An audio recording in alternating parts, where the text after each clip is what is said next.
In this video, I will show you how to configure load balancing across your servers using Cloudflare to ensure your web applications remain highly available and performant. First, log into your Cloudflare dashboard and select the specific account you wish to manage. From there, look for the navigation menu on the left and head over to the traffic section.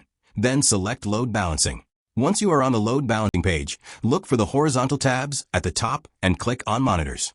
This is where we define how Cloudflare checks the health of your servers. Click the Create Monitor button to begin. You will need to choose the protocol type first.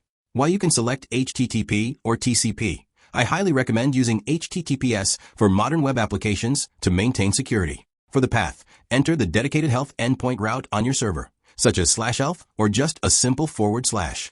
Make sure to set the port to 443 for HTTPS traffic. After saving your monitor, click on the Pools tab at the top of the screen and click Create Pool. Give your pool a clear and descriptive name like US West Origin Pool, so it is easy to identify later.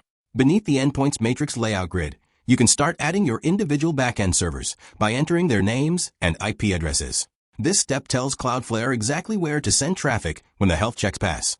Once you have added all your origin servers, click Save to finalize the setup. Now Cloudflare will automatically distribute incoming requests across your healthy servers. Thanks for watching.